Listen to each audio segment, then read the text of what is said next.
Now, Deb from our studios team is joining me. Deb, do you want to take us through some of the exciting games in the pipeline for Quest? Absolutely.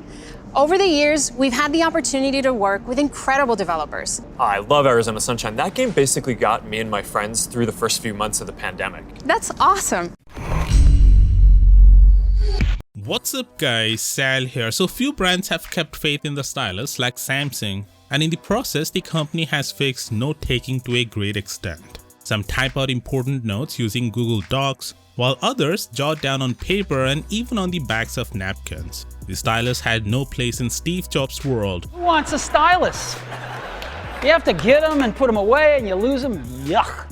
Nobody wants a stylus. But now even Apple wants to make its pencil stylus stand out. Of course, the Galaxy Note deserves all the credit for popularizing this whole stylus concept, even though the name Galaxy Note is probably no more. But the handset itself lives on in the form of the Galaxy S22 Ultra. Now, Samsung has been increasing the functionality of the S Pen over the years, and one of the key improvements is the latency of the pen. The latency on the original Note was pretty bad, but it improved over the years to the point Samsung has reduced the screen latency down to just 9 milliseconds. It's in line with Apple Pencil, which also has the same latency.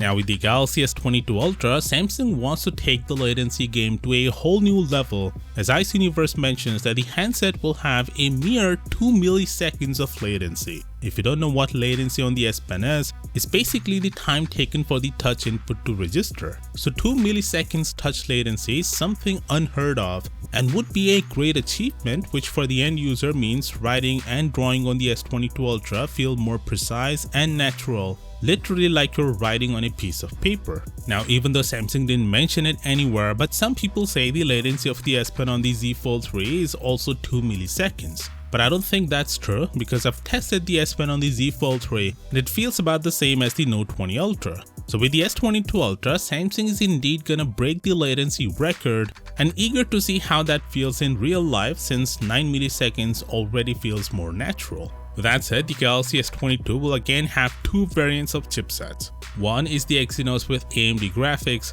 and another Snapdragon 898 with their Adreno graphics. Today we have the benchmark scores of the latter variant. The Snapdragon 898 scored 1200 in single core and 3900 in multi-core in Geekbench 5. For those who don't know, Geekbench only measures CPU performance. For comparison, the current flagship chipset, the Snapdragon 888 scored 3600 in multi-core and 1100 in single-core. Keep in mind that these are scores from a pre-production unit, so the final retail version will have higher scores. But still don't expect too big of a jump in scores because just like Apple, both Qualcomm and Samsung are focusing on the GPU with their latest chipsets. So there will be a generation leap in GPU performance across all the SoCs, but only an incremental upgrade with the CPU. Anyway, the production of the Galaxy S22's components is already underway, and now we're getting reports that the production of the handset itself will take place in the first week of December. Additionally, Rossian confirms the color options of all the S22 variants: black, green, pink, gold, and white for the S22 and Plus, and black, dark red, green, and white for the S22 Ultra. It's the first time they're offering the Ultra in more than 2 colors. Of course, let me know what do you think down in the comments, and as always, I'll see you tomorrow. Peace out.